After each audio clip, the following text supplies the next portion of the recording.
নমস্কাৰ সকলো সদস্যবৃন্দক মোৰ এই ফেচবুক পেজটোলৈ আদৰণি জনাইছোঁ। আজি মই আপোনালোকৰ আগত এটা বিষয়ৰ ওপৰত মানে কম বুলি ভাবিছোঁ। সেইটো মই থেৰাপি চেণ্টাৰলৈ যাওঁতে শিকিছিলোঁ। আমি যে হাত চাপৰি বজাওঁ, সেই হাত চাপৰি মহত্ব অপাৰ। আমি নামঘৰলৈ যাওঁ, নামঘৰলৈ যাওঁতে কি হয়, কিছুমানে লাজ কৰে। লাজ কৰোঁতে এনেকৈ লাহে লাহে হাত চাপৰি বজায়। এই যে লাহে লাহে আমি হাত চাপৰি বজাওঁ, সেই চাপৰিটোৰ মহত্ব নাথাকে। আমি যেতিয়া নামঘৰলৈ যাওঁ, আমি পূৰা জোৰে জোৰে হাত চাপৰি মাৰিব লাগিব।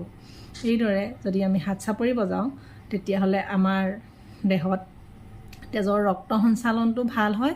আৰু এই আমাৰ ৰক্ত সঞ্চালনটো ভালে থাকিলে মানে কি হয়, আমাৰ প্ৰেছাৰ বেমাৰটোৰ পৰা আমি আঁতৰি থাকিব পাৰিম।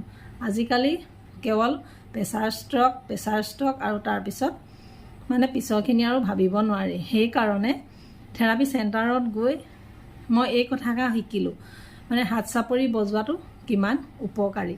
সেইকাৰণে ভাবিলোঁ আপোনালোককো অৱগত কৰোঁ, আৰু আপোনালোকেও যদি এইদৰে হাত চাপৰি বজাই থাকে, তেতিয়াহ'লে আপোনালোকৰো বহুতখিনি বিপদৰ পৰা মুক্ত হ'ব। তাত মানে আমাক শিকাইছিলে থেৰাপি চেণ্টাৰত, যদিও মোৰ তেনেকুৱা বেমাৰ নাছিলে থেৰাপি ল'বলগীয়া, মই কিছুমান কথা জানিবৰ কাৰণেই গৈছিলোঁ থেৰাপি চেণ্টাৰটোলৈ। যাওঁতে বহুত কথাই গম পালোঁ, প্ৰাৰ্থনাৰ মহত্ব গম পালোঁ। মানে প্ৰথম গৈ আমাক প্ৰাৰ্থনা কৰিবলৈ দিছিলে, ভাল লাগিছিলে, মন সতেজ হয়। তাৰপিছতে তেওঁলোকে এই হাত চাপৰিটোৰ কথা কৈছিলে, তাত হাত চাপৰি বজাবলৈ দিছিলে। হাত চাপৰি বজাবলৈ দিওঁতে মানে তেওঁলোকে পূৰা জোৰছে বজাবলৈ কৈছিলে। তেতিয়াই মই উপলব্ধি কৰিছোঁ, আমাৰ গুৰুজনা মহাপুৰুষ শ্ৰীমন্ত শংকৰদেৱে সেইটো সময়তে 1449 চনতেই গম পাইছিল, মানে কি হয়, ভৱিষ্যত প্ৰজন্ম যে কিমান বেমাৰত ভুগিব পাৰে। সেইকাৰণে আমাৰ কাৰণে তেওঁ এইবিলাক মানে অৱদান দি থৈ গ'ল। কিন্তু আমি মানুহে সেইবিলাক বুজি নাপাই আমি নামঘৰলৈ যাবলৈও লাজ কৰোঁ। বহুতে নামঘৰলৈ যাবলৈ লাজ কৰে বুলি ক'লেও মানে বেয়া নহয়।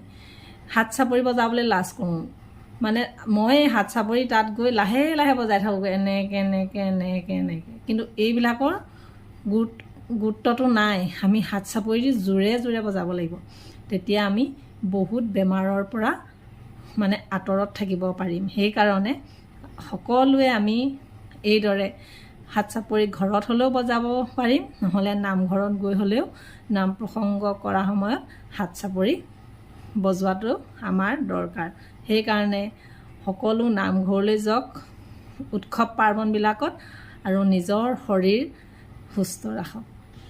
আৰু যদি মোৰ এই কথাখিনি শুনি আপোনালোকে ভাল পাইছে, তেতিয়াহ'লে সকলোৱে মানে কি হয়, এইখিনি কাম কৰিব বুলি মই আশা ৰাখিলোঁ। আৰু পাৰিলে ছাবস্ক্ৰাইব কৰি দিব, নহ'লে শ্বেয়াৰ কৰি দিব বুলি আশা কৰিছোঁ। ধন্যবাদ।